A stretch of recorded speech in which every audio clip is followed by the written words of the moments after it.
Welcome to Powerboat Talk, the podcast where we talk everything performance boats with your host, Joe Road.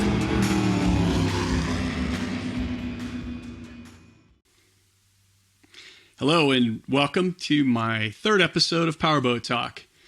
Thank you for joining me. Thank you for listening. I do appreciate it. So today's guest is circle boat racer extraordinaire, Duff Daily from Stuart, Florida. Duff got in the race boat for the first time in, I believe, 1964 as a 12-year-old and has been racing ever since. In fact, Duff still drives a very competitive K-boat, 150-mile-an-hour K-boat, to this day. So he's an amazing guy. I really enjoyed getting to know him. This was actually the first time I ever met Duff. I still haven't met him in person, but this interview came about because I was doing a story on him in Speedboat Magazine and decided to record it. And actually, that's where I really got the real inspiration to do a podcast. But anyhow, it was a lot of fun. Duff's an amazing guy. He got some amazing accomplishments. Really opened up in the interview with some stuff. The interview, since it was my first time, I actually did it in like 3 different recordings. So it's a little choppy. And some of the stuff I didn't intend to include it in the podcast, but the information was so good I brought it in anyhow. So I had to make a decision. Do I worry about the quality being perfect, or do I worry about the information being the best it can be? So I went for the information. So yeah, listen along and send me an email and let me know how you enjoyed it. And please do me a favor and share the episode and let people know about it and let people know about my podcast. I'd appreciate it. And thanks again for listening, and enjoy. All right. So good morning. Thanks for taking the time to talk to me. I appreciate it. Sure, no problem. I know you're, the reason that spurred our conversation is you just had some good success at the Parker Enduro a couple weeks ago. Yeah. So I thought as a follow-up to that, it'd be kind of cool to talk to you and just hear about your background and maybe just get a little history and just kind of get to know you and let people know you. So Sure. Maybe give me the nickel rundown of how this all got started, how you got in a boat, how this kind of became your life. Wow. Oh, it goes, oh my gosh, that's my whole family, and basically my mom and dad started racing in the 40s, and I kind of fell into it, obviously. In fact, my mother, they in Miami back in the 50s, early 50s until I think the early 60s, they had a 9-hour race similar to the 9-hour race out west, and my mom was actually pregnant with me. That's how, if you want to get down to the brass tacks, that's how I started. I was my first involvement, but I just kind of fell in. They had, back then, of course, everybody ran APBA, American Powerboat Association, and you had to run inboards. I believe you had to be 16. And there was one race a year in Miami it was called the Gold Coast Marathon. Went from Miami to West Palm Beach, which was 62 miles up the Intercoastal Waterway, but it was a non-APBA race.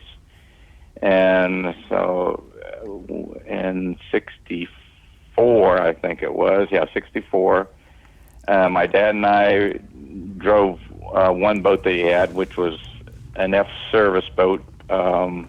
They didn't have those on the West Coast. It was basically kind of a 21-foot cracker box with wet exhaust. You sat in the back. Wow. And my dad and I ran one boat, and my mom and my sister ran another.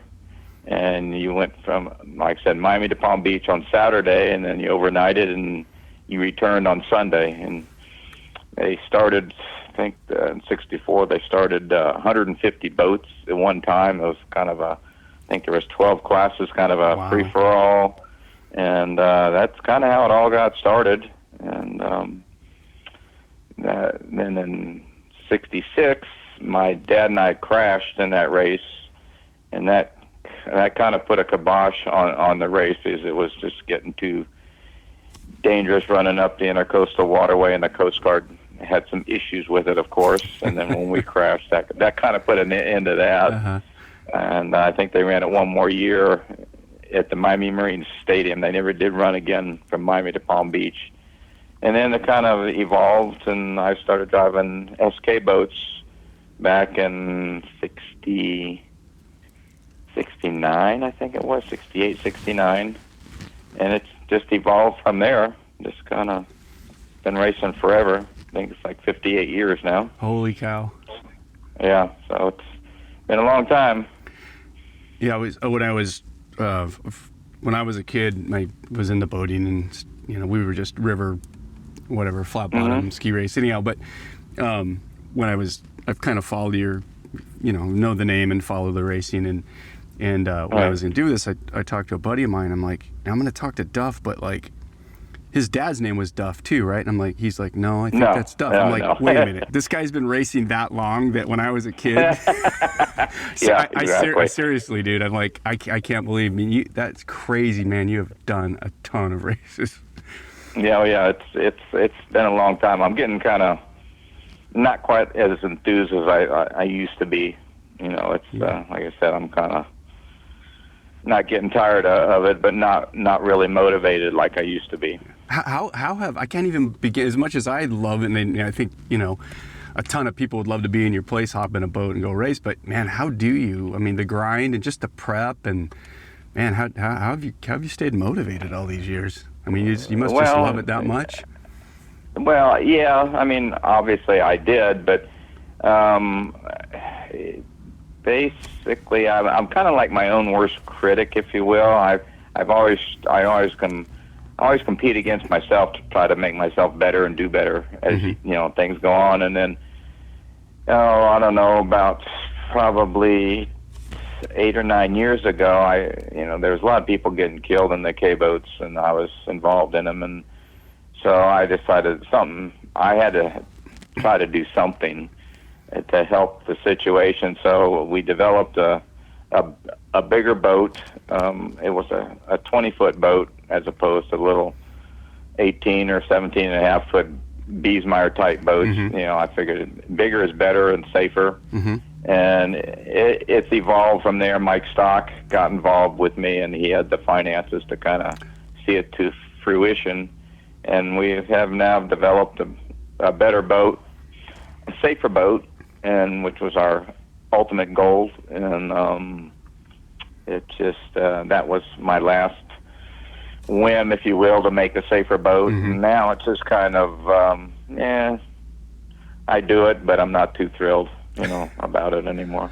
So I'd heard about the boat that Mike Stock has and the longer boat. I didn't know you were involved. So yeah, that's basically my design, and it's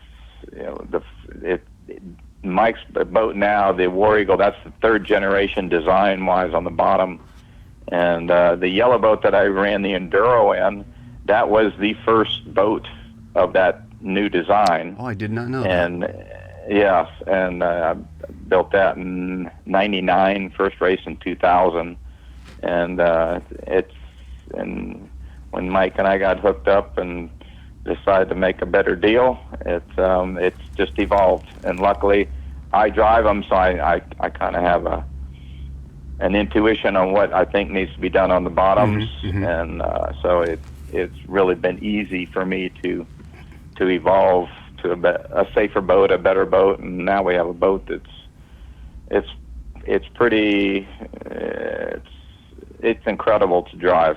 And it is very safe. I was at Long Beach last year, and man, yeah, we'll talk about the good part. But man, it was amazing. That boat just would take a set, and just it kind of reminds me of the F1 boats, how they just take a set and they just you never. And I thought about that. I'm like, man, a flat bottom that just has finally got it. Like it was amazing. It was crazy how fast too.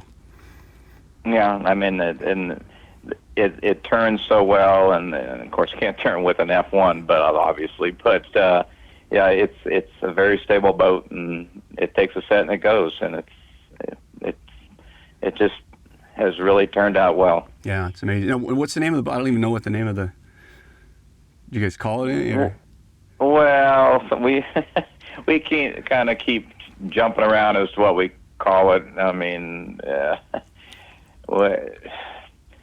back, I don't know if you're familiar with the electric boats that they use for when Duffy boats?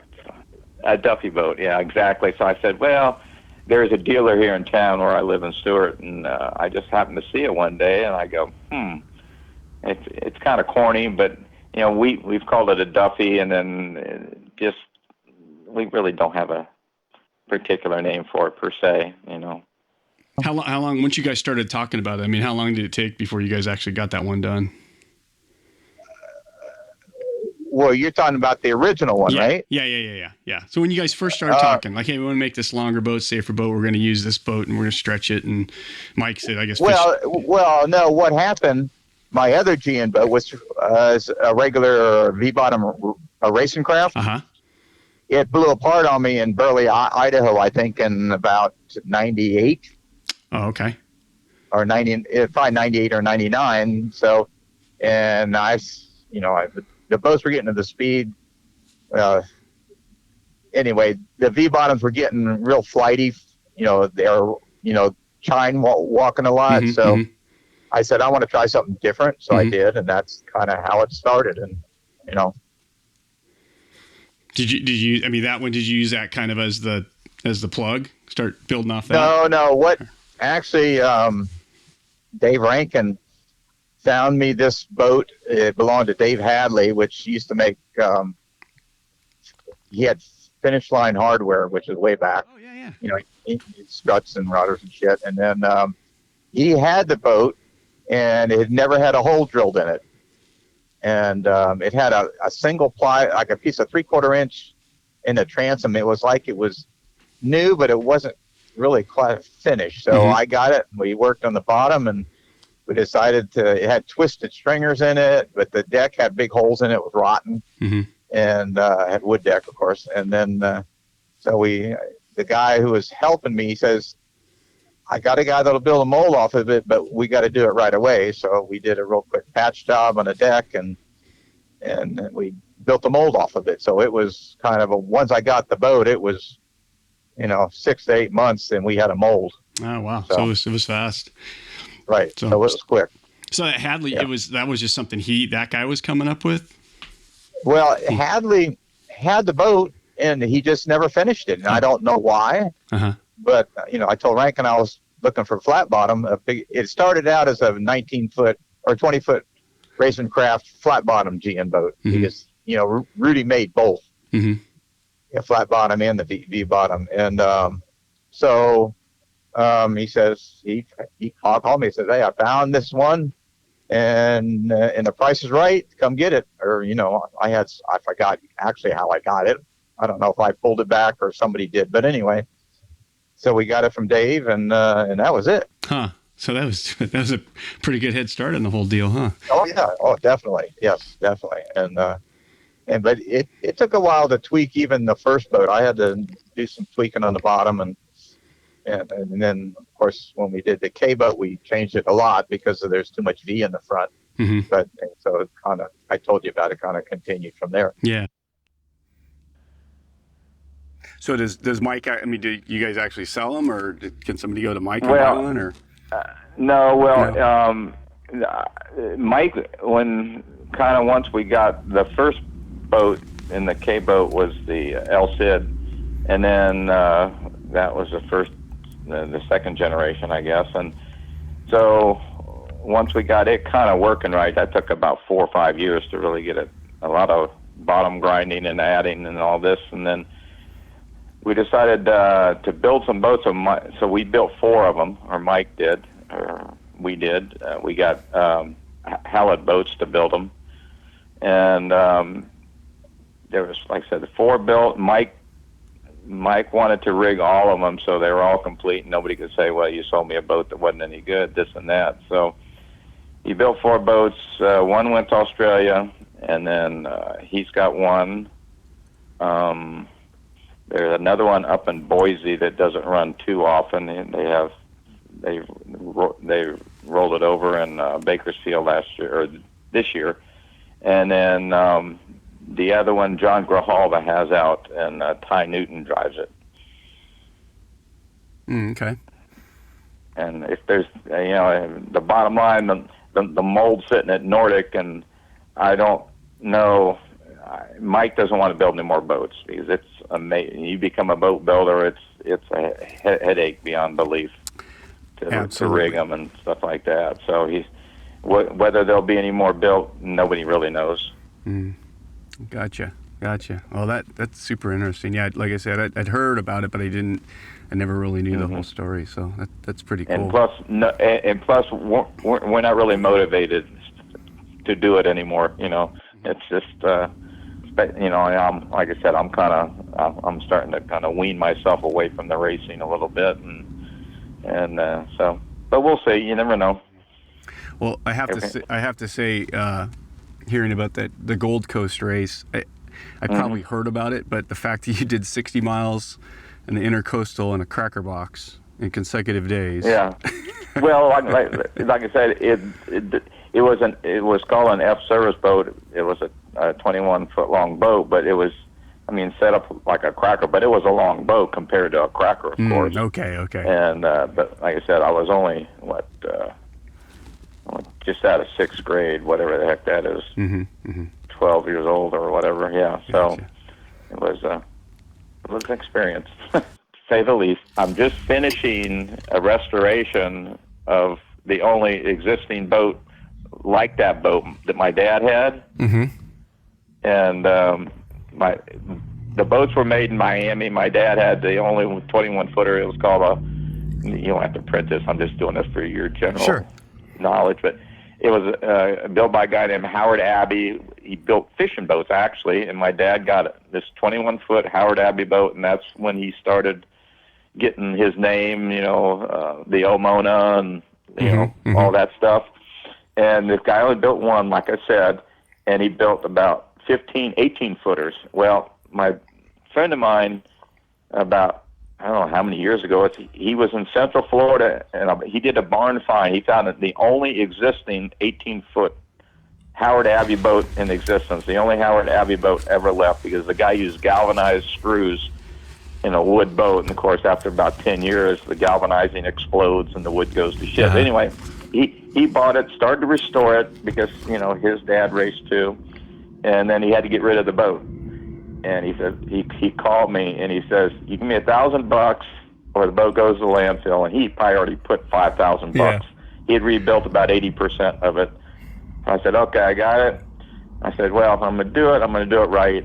Since my dad had the only 21-footer and this is 18, so I cut the back of the boat off and I had some friends help me. We added 3 feet, so I have an exact replica, and it's actually an original boat of the first boat that I ever raced in, and it's has a 392 Hemi 6.2 barrels. It's the real deal. That's amazing. Yeah, but like I say, it's coming up on 6 years I've been working on this thing. So, oh my God, is it getting close? It's crazy. Yeah, it's actually. I just finished. I made 4 little floorboards just to kind of sit over all the battens, and it's ready. I got a guy named John Garrison built the motor, who was Keith Black's top guy, and he's 80 years old, and he won a project, so him and Richard Lee, mainly him, he took about 3 years to build the motor, and it's ready to go test. The only thing different I really did, I put a transmission in it because I figured, if I'm coming up to a dock, I don't want to have people jump out and have to jump up there. But and just another codicil on top of all this, the guy, when he bought the 18-foot boat, you got a picture of it. They did race it evidently, and the driver's name was still under Jack Wilcox. he taught me more about racing than my father ever did, because I raced against him when I first started racing. And so he used to race this boat, and he's the one that kind of taught me how to drive. It's kind of weird. That's amazing. Yeah. Well, Yeah. and your buddy found this boat. I mean, there's literally probably one guy in the whole world that could appreciate it as much as you, right? Yeah. And have all the links to the history, and that's amazing. Yeah, and like I've told people, by the time it's done, which is now, there's probably not a dozen people that are alive that ever saw the boat run. Yeah. Yeah, because we're talking to 1960, so. Yeah. Oh, I can't. Oh. And you always, in the early days, did you drive early days Mandelas, or did you always start in racing crafts? No, actually, first driving was a 16-foot racing craft. Okay. And that was in 68, I think it was, yeah. Mm-hmm. Whenever I turned 16, I think it was 68, so mm-hmm. yeah. And then it was racing crafts all the way up until, oh my gosh, I got, then Biesmeyer came along, and it was a much better boat for a circle boat, and we stayed with the racecraft actually for a long time. And then the first Biesmeyer I got was one of Pettengill's old coal fires. It was a K boat. Mm-hmm. So first Biesmeyer was an old K boat, mm-hmm. and I ran it as a K2 for a while, mm-hmm. until I crashed it. So anyway. Yeah. I was googling a little bit. I saw it. I think it was like 2009. You had a pretty bad crash. And it looked like I think it was in a capsule boat, though, right? 2009.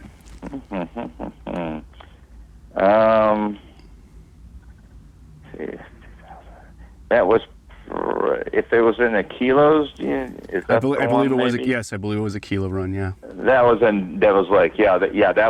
we had put the capsules in the Biesmeyers. I think we were the first ones to do it, and we ran them for years. But that was a regular. It was a capsule from the unlimited style hydroplanes, and mm-hmm. we put it in a Biesmeyer. Yeah. Mm-hmm. And then, what do you enjoy more? Do you enjoy the K boat or the GN boat?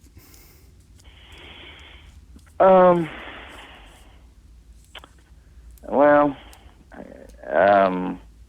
I kind of, tell you the truth, I kind of like to run the I want to say it, GN boat and the Enduro. The GN class itself is so whacked out now on motor rules. You basically can run a blown alcohol motor, and it's just out of control. Mm-hmm. So I like the Enduro. I do. I mean, mm-hmm. you get some seat time, and that's why when we drove this time, my son finally got to drive with me, and that was my main intent, was to get him some seat time, and it'll help him driving his flat bottom. So. Oh, I didn't realize your son drove with you. That's awesome.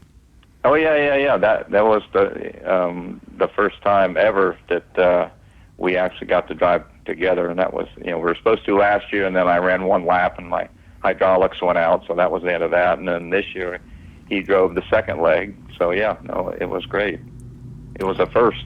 Oh, that's fantastic. Yep.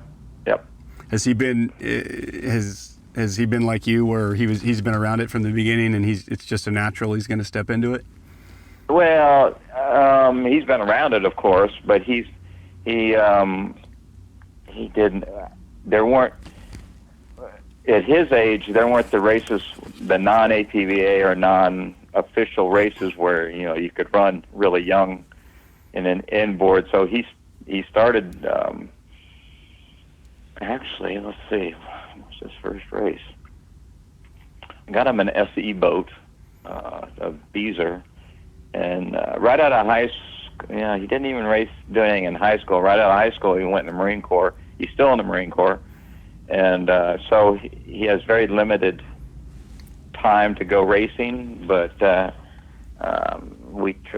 I try to get the boat to as many races as I can for him. But he's learning. I mean, he does a really good job, but he doesn't get nearly enough seat time as what you need to. Mm-hmm. Of course, there's not that many races anymore, but he really enjoys it. And he does a great job, and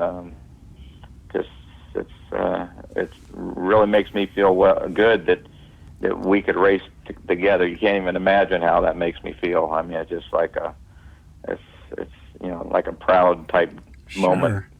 So sure. Oh, that's amazing. Does he I mean, you think he has an understanding of what you've done, like your history?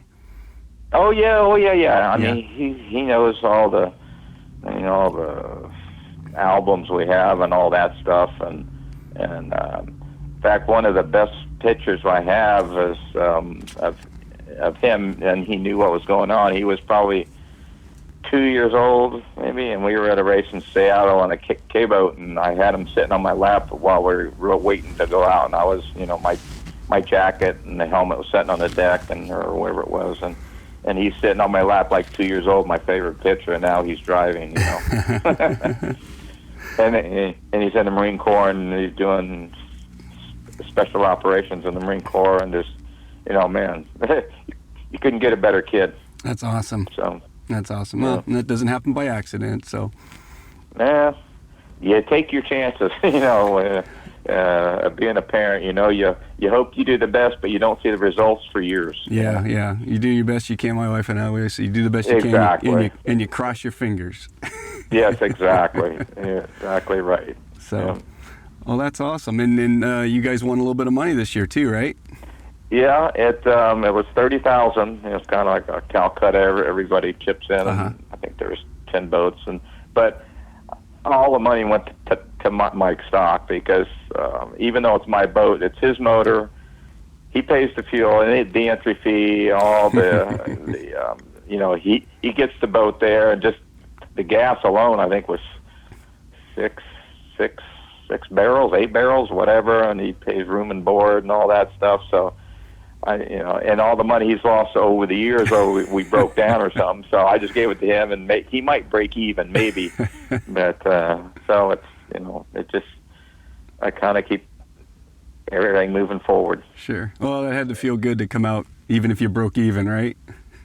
Oh yeah, definitely. It's a bucket list thing. I finally got to win the Enduro in my class. You're never going to beat the outboards or the right. The factory type boats, but it's fun. Yeah.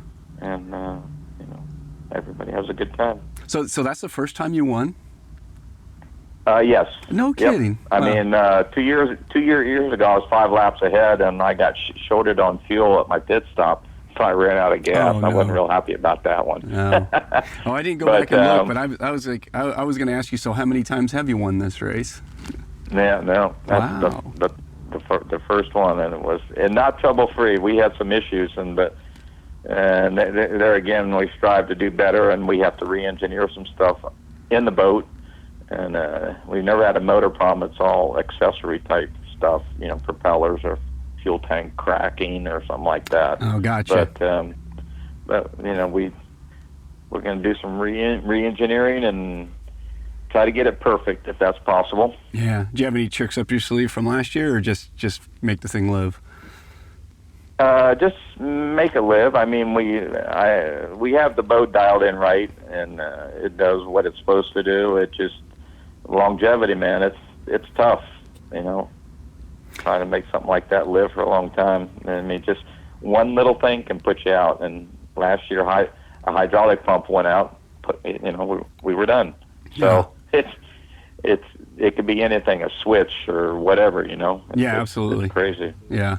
It's crazy. Yeah. It's people just, boats, it's just brutal on a boat, especially something running that hard. Yeah. So exactly. So you said a hydraulic pump, so you run hydraulic steering in the boat? Well, no, it's we use a hydraulic pump, and we have it's an assist for our override system for the cavitation plate. And it's just an assist, so it makes it easy to push, because normally they're really hard to push. Sure. And over 4 hours your leg would be jelly. Yeah. Oh, I didn't realize. Is that a pretty accepted thing these days that race guys are doing? No, we're really the only ones that run it. Oh, okay. It really came along for the K-boat, is where it kind of came into play, and we kind of adapted it to this, and it's worked real well. That completely makes sense, though, to use that. Yeah, it's just we started using it in the K-boat, which is maybe 5 miles or whatever, and now we're trying to do 300 miles, and so we just we have to just start slowing the pump down, cooling it, and then stuff like that. It's a learning curve. Bottom line. Yeah, that's interesting. How is your endurance these days? I mean, how was it? Physically? Yeah. Oh, it's easy. Yeah, that's easy for you. It's just of course I try to stay in shape riding bikes and the gym and all that, but a lot of it in the enduro is just learning how to drive, to just stay relaxed all the time. I mean, if you tense up, you'll kill yourself. Gotcha. So if you just kind of float along, for lack of a better term, you just if your boat is set up right, it's going to do the right thing. You just kind of let it do its thing, and it just kind of sit there. Yeah. Well, and if you said riding bikes, if there's probably no better analogy than this for you after all these years, it's just probably like riding a bike. Yeah. Well, yeah. I feel very comfortable in the boat, and it's never done anything stupid. Never, ever, ever. Knock on wood. Ha ha. Yeah. It's just the boat has turned out to be just fantastic. Yeah. For all around purposes. Yeah, that's a great story. Glad that's working out. So, all these years you've been doing this, can you tell me about some of the guys that were like the competitors that you thought were the toughest and the guys you respected the most? Well, oh my gosh, it can go so far back. Oh my gosh. Too many concussions here. My memory is bad. Gordon Jennings was always tough when we used to run together, and he's a great driver. And until he had a bad accident, and now he doesn't run anymore. But now we've kind of teamed up somewhat in our boat, and we're kind of teammates, if you will, a little bit. But he was tough. Pettengill was tough.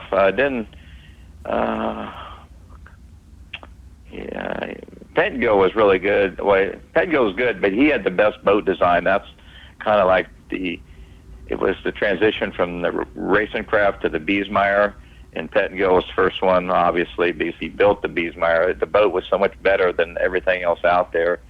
He was almost impossible to beat. Just he was good, but the boat was better, if you will. Yeah, he had a head start on the rest of you guys getting into that technology. Yeah, and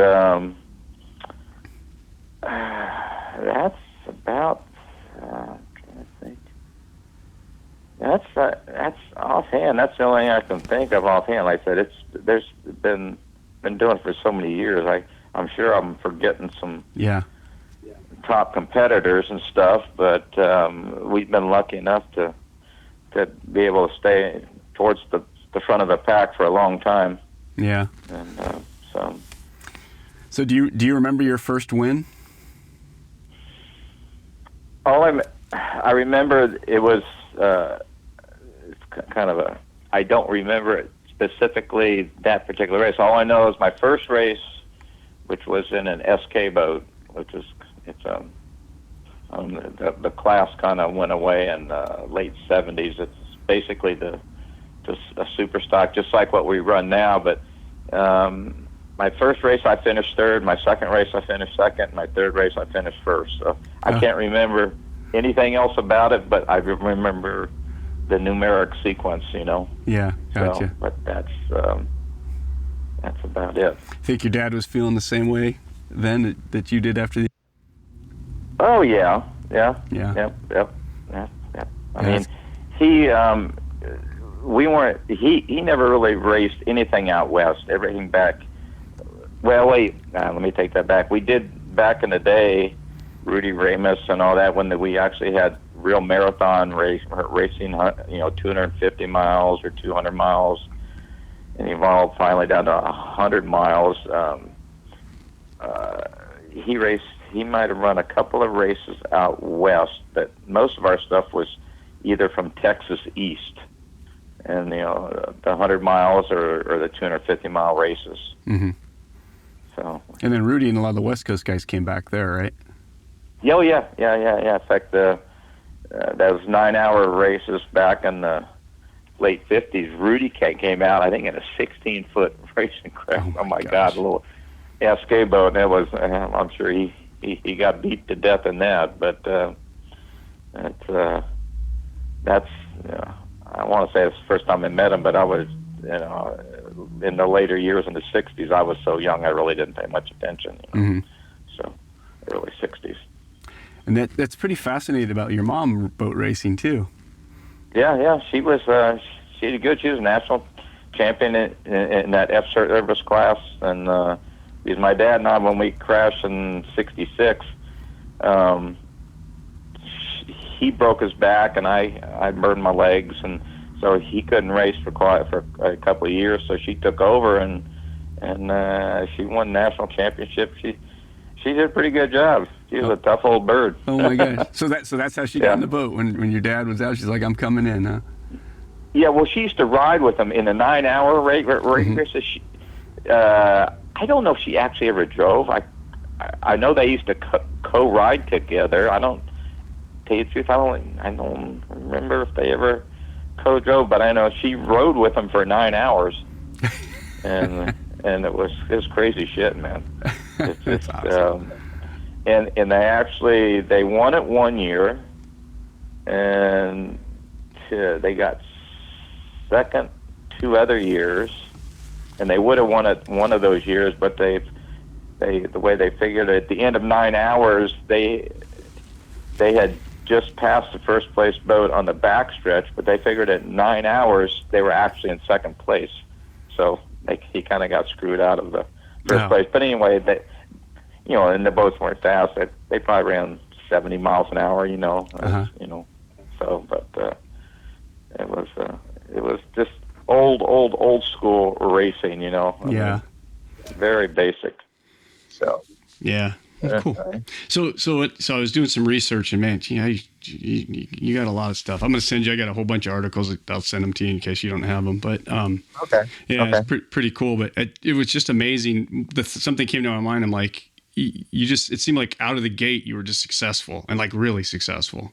Yeah. Well, what helps me do that? When we built boat, I built my own motors, which are always Chrysler Hemis, and I drove the boat, and so I think that is such an advantage when you're driving your own boat and you're working on the boat, the bottom design, you know what it feels like and you kind of know what it should do, as opposed to somebody that just drives a boat and doesn't, it's kind of hard for him to translate to a guy that changes the design of the bottom, Mm-hmm. So I was just lucky enough to be able to do both, mm-hmm. And with all the years I'd been doing it, I was lucky and hit it pretty close right out of the box. Yeah. And your dad's experience too, that had a lot to do with it, like his knowledge? Well, yeah. I mean, my dad last boat he rode race was he had a heart attack, and oh my God, when was that? 70. Yeah, I think like 76 I saw it was when he retired. Yeah, 76. And he actually drove we ran that F service type hull, or he did, I should say, in all the marathons, the 100 milers, mm-hmm. the 250 milers. Mm-hmm. And he never finished worse than third. Oh my gosh. In all the races. And then he crashed the boat, David Stoller, who ended up building the mold for us for this new boat. Anyway, they crashed in Galveston, Texas, and it screwed up my dad's boat, destroyed it kind of. And so then my dad bought the first V-bottom from Rudy, and that's kind of how it evolved. Oh, gotcha. And that's how we quit running our own design, the F-Service design, Mm-hmm. flat bottom, Mm-hmm. and so. And I saw, was it like 79? I think you crashed at Mike Gordon and destroyed a boat. Yes, that sounds about right. Now, was that the I saw pictures of that one, the red and white one, the wood deck, like 333. Yes, that was the one that crashed at the Mike Gordon. Okay. That's kind of what I was. And then I got another racing craft to replace it, and it ran for like 10 years. And then in Burley, the bottom, I was racing Dave Rankin. We were in a race, and I was right next to him, and the bottom of the boat blew in on me. It actually came apart. Dave said I passed him skipping across the water. and Dave, thank God, he was sharp as a tack. He stopped, he circled around and parked his boat in front of me, sideways, so nobody would hit me. Uh-huh. He could have saved my ass. Oh, man. Or he did save my ass. Yeah. But he was aware, so that obviously he and I are very tight. Oh. And I mean, we help each other. Oh my God. Yeah. So he's a great guy. He really is. Oh, that's awesome. Yeah, I saw somewhere else too that somebody, and it was way back, so probably there's more because I know you went, but you flipped like 7 times. I would say at least. Yeah, well, that was older, so I know that one, like the kilo thing in like, I think I saw that was at least 8. Right. Yeah. But I'll tell you what really took the steam out of me was the accident in Long Beach. Yeah. I didn't want to ask you about that, but I know that mentally it fucked me up. Yeah. And, but unfortunately, accidents happen. Yeah. And it's just that I was always safety oriented, like I told you before, but it just magnified that 100 times. Yeah, man. And that's why I won't run La Paz anymore. I mean, yeah. No, man, you gotta. I mean, it's you. These things are loaded guns. It is. You gotta do what you can do to minimize that. Yep. Yeah. Yep. Yeah, because he was like I mean, you saw it, right? Because wasn't he like right next to you?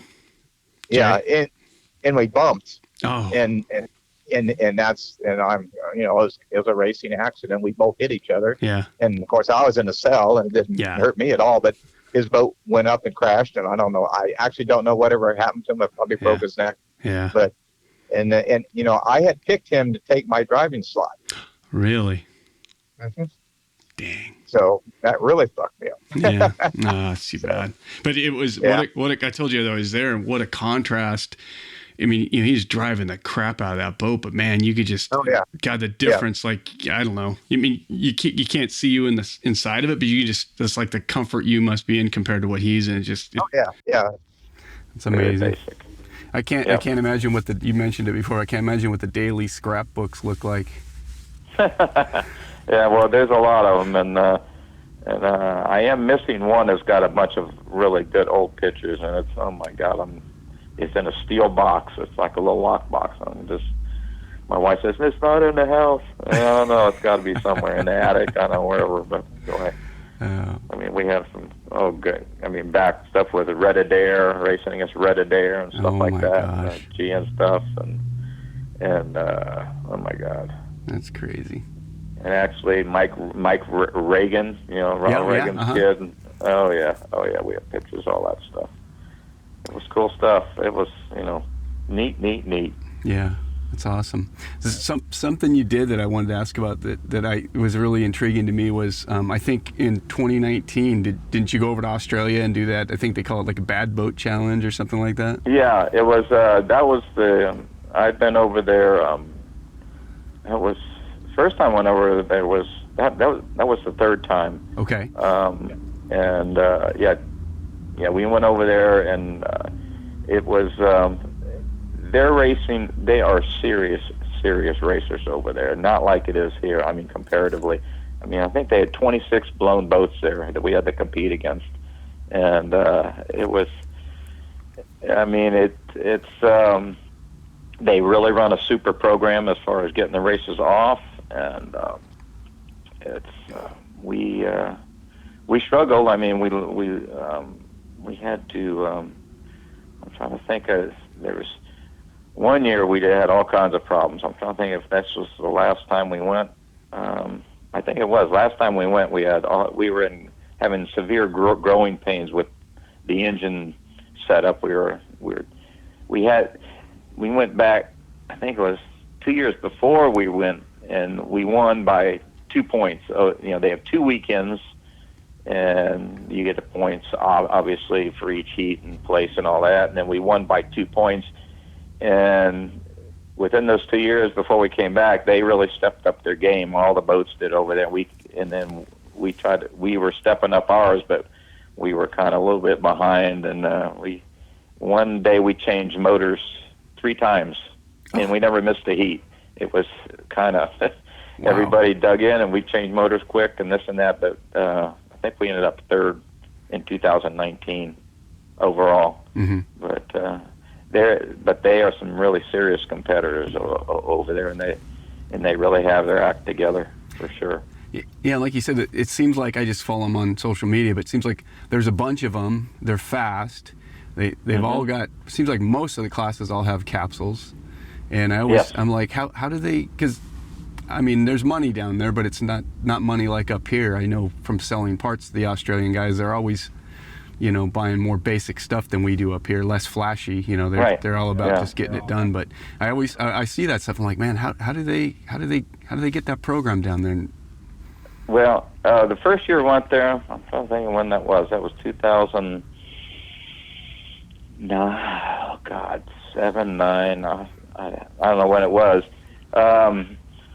I was kind of I had a Biesmeyer type with the capsule, and we ended up 3rd. But their boats were much better in the rough water and this and that. And then we came back, and a couple of races later that same year, over there, or no, was it the same year? Maybe the next year. 2 of our drivers, there's one driver used to drive for Dave Rankin, Dave Bryan. He went over there, and he crashed the boat, got killed, and then the next day, their top guy that he'd been around forever, he crashed and killed himself. Oh, wow. And they said right there, okay, no more non-capsule boats. So everybody had to go capsule, and it took a couple of years, but they came back like gangbusters with a lot of capsules, and it's a big thing down there. I mean, and it's expensive, as you know. They have to pay all the import duties and all that, motors and stuff. Oh my God! But of course, all their boats basically are built over there, so they don't have to worry about that part of it. But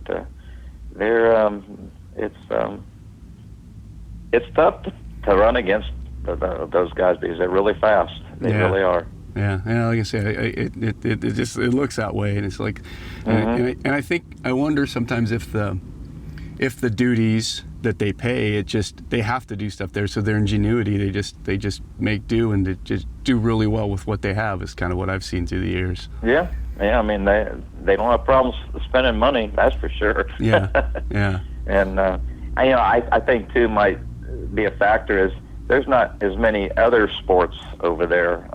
Like the States, there's so many different sports that people get involved in. Over there, I think there's much fewer. So if they're going to do it, that they kind of focus and really know that they're going to have to spend more money, and they just do it. Yeah. I don't know if that makes sense. No, I think that does make sense.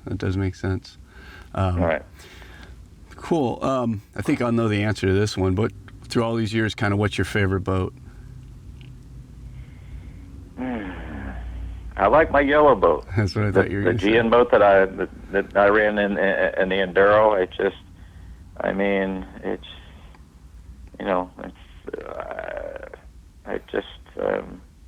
The K-boat's fun to drive, but you got to be super aware of what's going on. I mean, it handles great and all that, but things happen awful fast in that boat. And at my age, it's probably not, It's a young man's sport, but the yellow boat is just so much fun. It really is, and I like the fun factor now. I'm tired of I'm not serious like I used to be, so I like to have fun, and that's what that boat does. It's just a lot of fun to drive. Awesome. Especially now that I can drive with my son. Yeah. It's like the pinnacle now, right? I mean, Yep. And fun's the name of the game, and then you get to do it with your yeah, son. Absolutely. That's amazing. Absolutely. Yeah. So what's your plans coming the next year? Same thing, race as much as you can?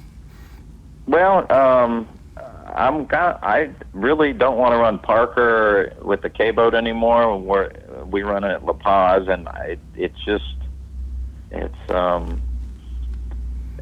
crashed there. Was it last March?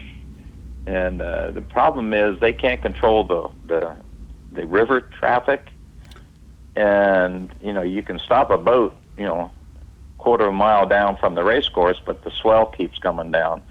So at that La Paz, it's kind of, I don't like running there because it's too dangerous with the K-boat. Mm-hmm. And so I think that might be coming to an end for us.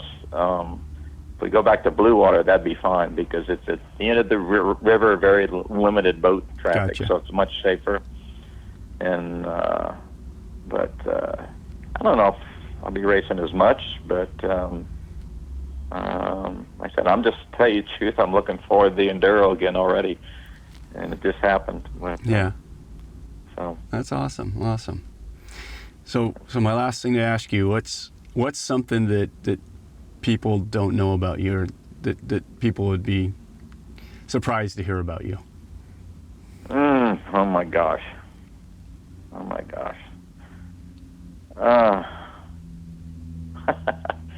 That's a loaded question, I'll tell you. Oh my gosh.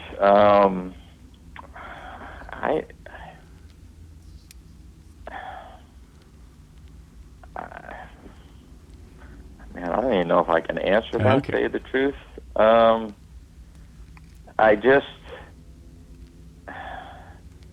want people to be safer out there racing, and we've had some incidents lately, and I just, I might be very outspoken and probably say the wrong thing at the wrong time, but it's more thinking of the K-boats now. The boats are going so fast now, and it's just, safety to me is more important because I've, had a lot of friends have gotten killed, and to me, safety is just paramount at this point because we're starting to get into a new realm of speed, and it's very important to me. Yeah. Well, it is, as it should be. Yeah. So what do you think's the answer? Just slowing them down, or? No. Well, well, this is going to get me into trouble, so I better not say it.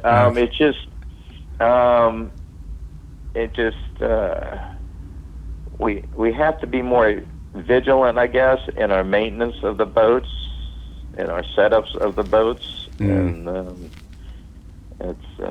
I'll kind of leave it at that. We just have to be very diligent as to making sure the boat is set up correctly. Okay.